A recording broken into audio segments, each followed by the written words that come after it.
Okay, so we're just going to go ahead and record the last couple minutes because obviously there's a lot of stuff to talk about.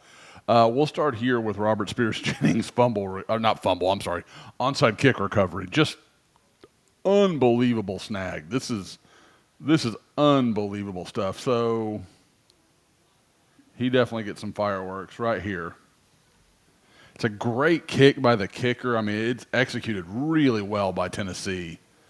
And for him, that's like a backhand catch. I mean, that's unbelievable. There's better angles. We'll see it. Watch him. I mean, that kick is really good. Bouncing high up at him.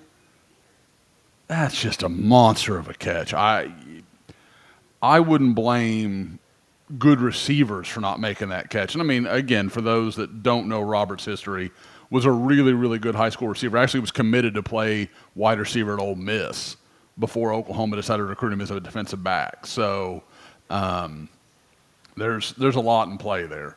But just an unbelievable snag. Okay, so here obviously we're going to have Xavier Robinson's big run. Looks like Fabechi is the guy to watch here. Look at him turn that guy inside and then work up to that linebacker, and then it's just over. And the safety gets caught coming downhill. He's too hard. Doesn't get flat, and it's all over. Still not sure he didn't get into the end zone, but we'll talk about that in a moment. Yeah, I mean, just nice. Look at some of the downfield blocking. Deion Burks gets on the corner here, does a decent job. I mean, I guess he didn't really, but it's fine. Nothing awful. Caden Helms, Carson Kent starting to figure it out a little bit. That's kind of interesting to see. All right. So at this point, I love going down. It's a smart play by Xavier Robinson. Really, really just wise football. And obviously he's looking for input, but he's a smart kid. I mean, he comes from a good football program. He understands the situation. The problem is, if you're going to have OU do this, and he's going to take a knee, and you feel that was the right call, Tennessee has another timeout. Why would you not take a knee here on 1st and goal? Even under center, give up half a yard. If you think, okay, at the end of the deal, I want to be able to, run the clock. I don't understand the thinking. At least, at the minimum, make Tennessee burn that other timeout. If you're going to go ahead and go through the trouble of having him do it, use both the timeouts. Make them use both.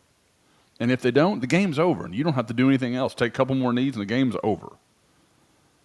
They're going to take the timeout, and then you can make a decision on what you want to do. But I don't understand, if you're willing to knee it then and burn one timeout, why wouldn't you do it again and take the other timeout? That's that stuff, where I feel like Oklahoma gets swept up in the moment still. And you look at, I know this week on Game Day I was watching Nick Saban, and he was comparing this situation to Kirby Smart and Georgia against Florida, that same weekend, where Gunnar Stockton takes the knee.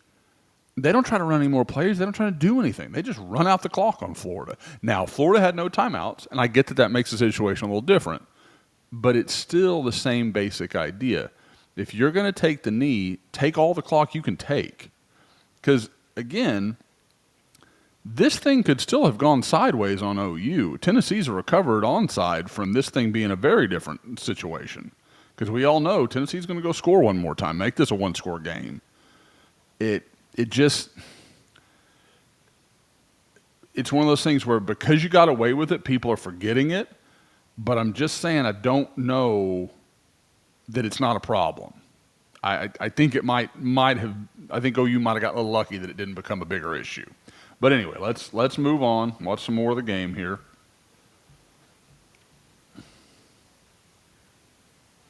Okay. See what the defense does. Pretty passive.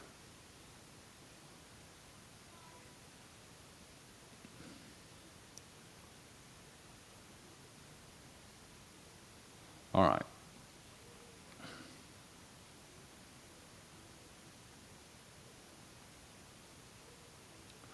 Good job there by Cortland Guillory to take away the boundary. He knows what the guy's trying to do, and he's thinking, all I'm going to do is I'm going to make you stay in play here. So, yeah, Tennessee gets to go up and reset it, but they don't get to, they're still hurried. They're, once the ball's set, hey, we're moving again.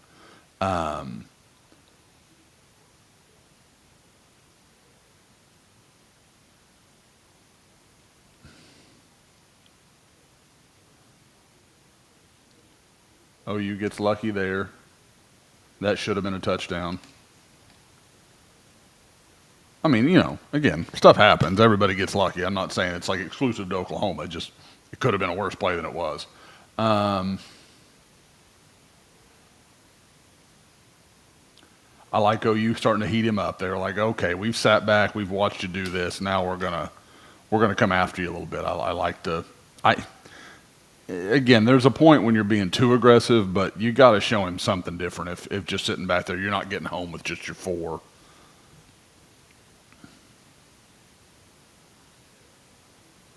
Good job by Eli Bowen there, just fighting.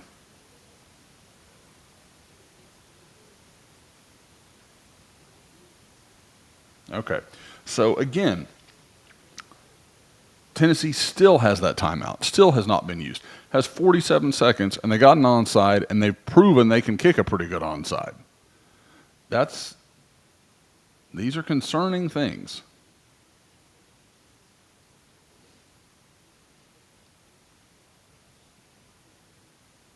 Good. Hey, I've been tough on OU and some of their timeout usage. That's a good one right there. Got to look at what they wanted to do. You get a little feel, make a quick call. I'm not mad about that at all. I think that's pretty smart, actually. So you got the timeout, you might as well make it to use. You can't take it home with you.